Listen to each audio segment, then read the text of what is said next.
I am sitting here as one who had been out there before interrogating INEC processes.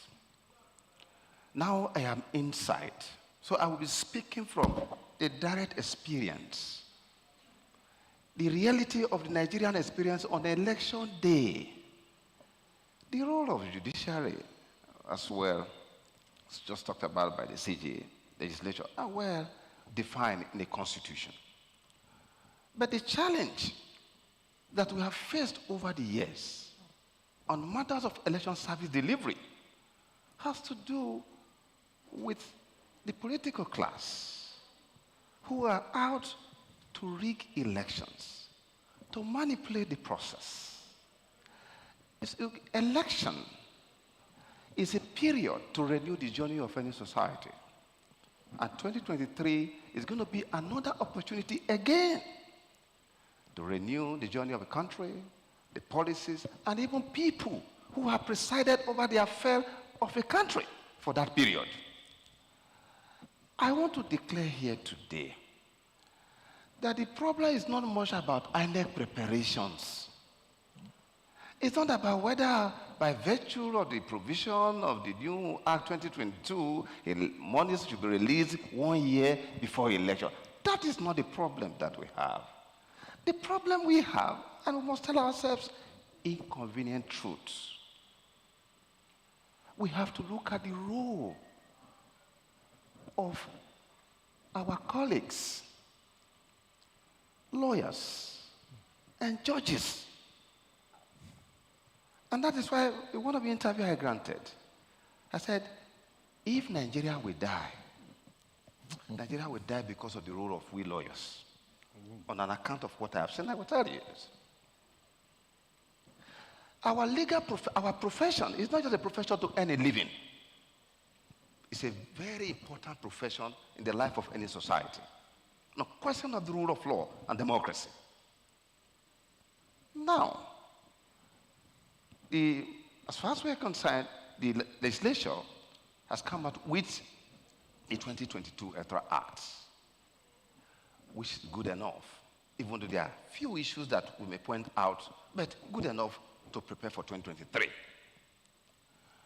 But the challenge will be, we are seated here having this conversation, but the non-constitutional actors, the non-legitimized actors that will torpedo the process, they are not here. So in fact, it is good that we discuss here, but the real people who will torpedo 2023 election, they are not here. Because in election is a reflection of the value of the entire society. And that is why law should not be seen as a self-contained subject that can be studied like in a laboratory, like a specimen laboratory system. No. Law is a reflection of the collective value of society. And that is why if you look at the election pyramid, you have up to 15 concentric stages. Number one, you have the INEC on top. Number two, you have the state office.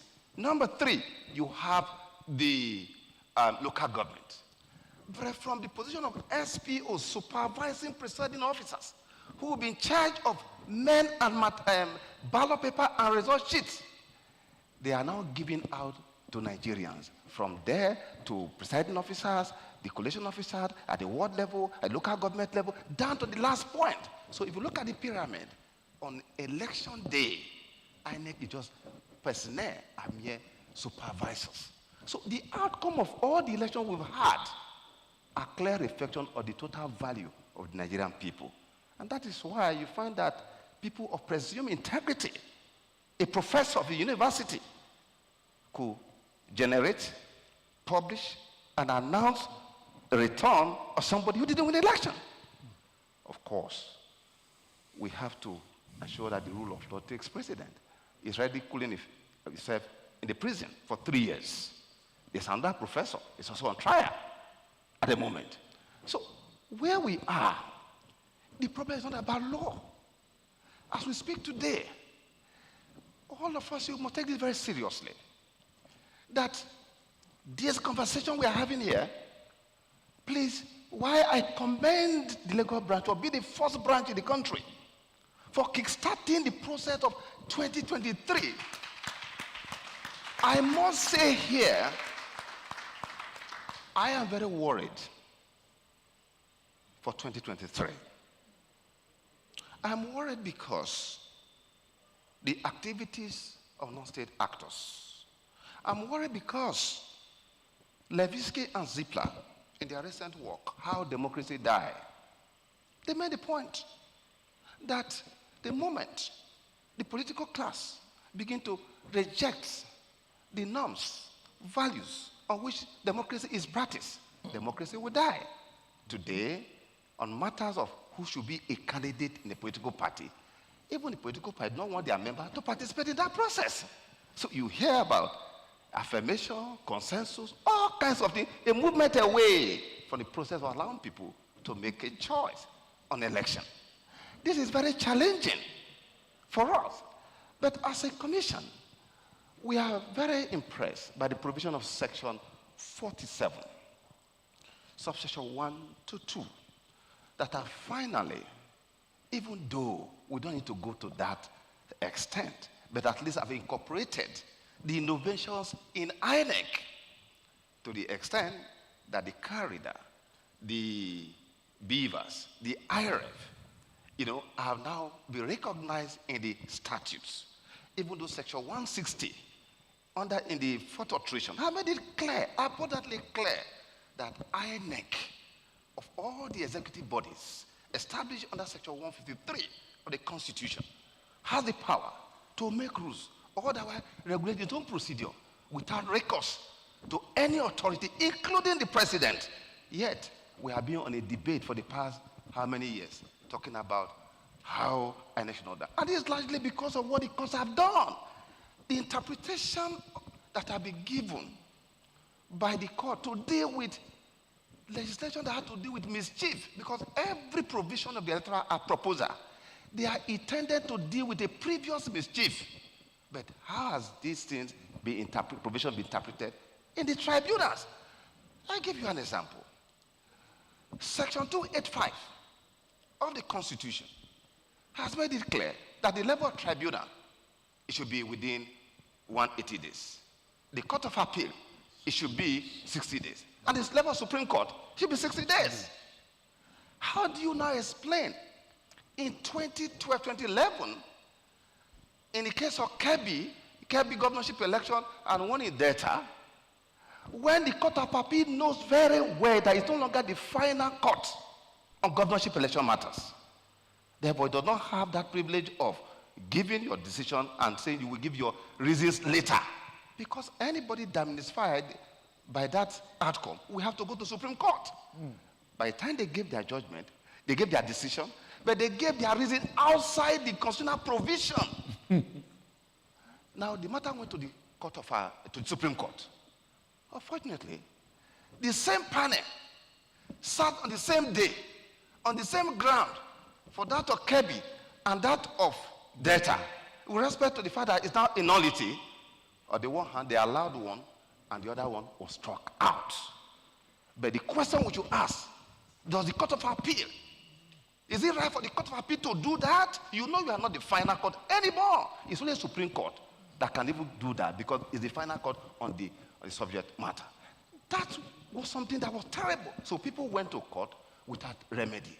Similarly, you also find that section 51, talking about overvoting, we have canvassed over time that with the introduction of a permanent voter's card, it doesn't matter if on a register of voter you have 200 people, but because you cannot vote without your PVC, and only 100 people have a PVC, and on election day, 70 people came for voting. Now, when you now talk about overvoting, it should be based on the total number of those who collected permanent voters card, and not the total number of registered voters. But the court will always agree with election riggers, manipulators, that it should be based on total number of registered voters. Because we all know that for all material purposes, if you don't have a PVC, you cannot vote. That was why politicians have been buying voters card across the country. But thank God, Section 51 now has now recognized that vote, what they call over-voting, or is situation that will lead to what they call a repeat election, will now be based on the total number of accredited voters, no longer on the number of registered voters. But for a very long time, they were reluctant to do that. What is clear to me, as someone who has been in the system, with the level of, I must say this here, some of us, we get very frustrated with what we see. And I tell you here, please, this should not be a one-off thing. What is ahead of us is beyond just talking about this coming to the whole here. We need to take it further, because there's decline of politics in our country. And there's expanding role of the law. The law court have been asked to answer political questions. And that's one of the things Jonathan Sampson, the retired Supreme Court Justice of England, warned about. That the moment courts are made to answer political questions, over time, politicians will take over the influence, will continue to influence the process. As we speak, we must tell ourselves a convenient truth. I am in the system. Do you know that the politician today, one of the intent is to have a judge as your friend? They must have the judge as your friend. Do you know that they come to INEC offices? Of course, some of them have not had the misfortune of coming to me anyway. They will come and they will tell our staff, look, by tomorrow 12 noon, we are going to get an order. All I just want from you is that you people, you persuade the organ to obey. And by 12 noon tomorrow, you get an order. You remember what Babangida said about judicial anarchy? Everything is traceable to us. It's a problem. Today, in Nigeria, 774 local governments of the Federal Republic of Nigeria, they are not under democracy. They have been hijacked by 36 state governors who, despite the fact that they belong to different political parties, when it comes to the conduct of local government, they are together. How do you explain that for every state in charge of that state, all local government elections are won by that party?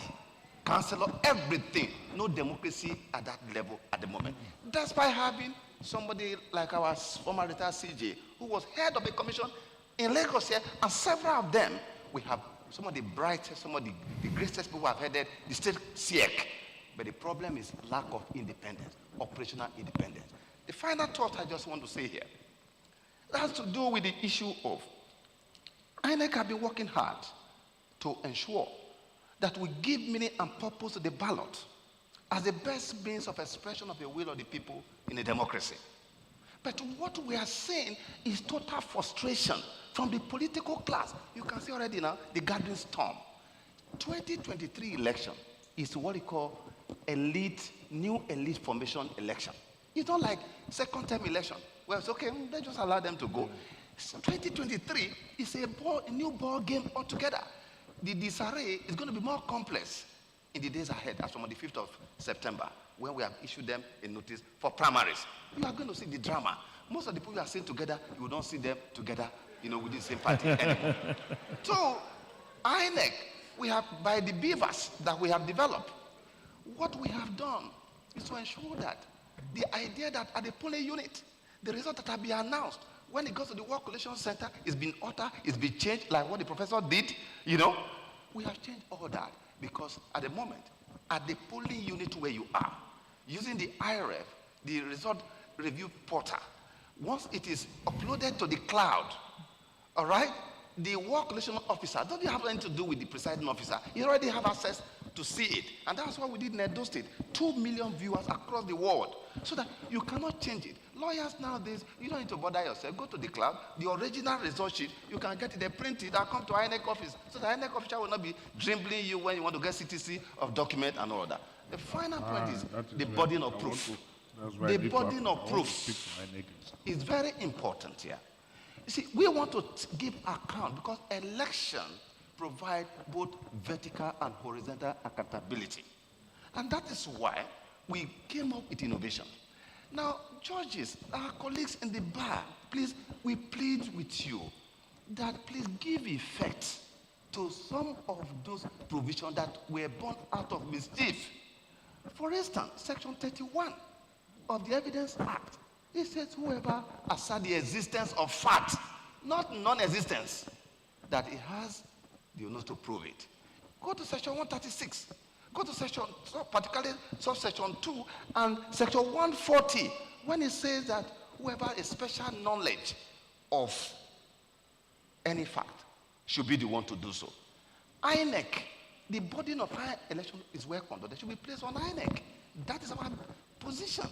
That because election is a generic process that has the constitutive elements of voting, accreditation, voting, sorting, declaration, and making a return. All the material, they are within your special knowledge. So why is it that the court in helping politicians? Because today, the man you return is made the first respondent. INEC is made second or third respondent. Why should that be so? The institution that conducted the election, who is in custody of the materials, who recruited people, trained them, deployed them, made an announcement, made a return, in charge of everything, should be the one first to prove it's going to shift.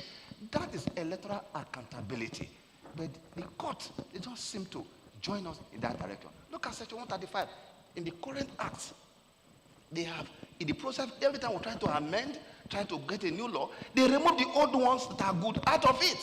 Section 135 has now excluded INEC regulations, guidelines, and manual made pursuant to the powers donated to INEC under the Constitution and even the Electoral Act. Why should that be so? When Section 135 says, 137 says, 135 that elections shall not be invalidated for reason that there is no compliance with order given by INEC. Why should that be?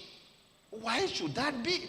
I'm very sure that some of our colleagues in the bar, in the bench, when the argument is put before them, they are going to work on it. That was why a senior advocate, talking about our senior, you see, the leadership of our profession, you must continue to show, being a good role model to others. Because a senior advocate who went to the court and argued in the last election that INEC guidelines and manual are mere instructions. Yeah. That was the argument. And it was upheld by the court. How can that be? And this is terrible. And that's why I wrote to the commission that this our senior should not be made to represent INEC anymore. I wrote that letter to them. Thank you. And that's what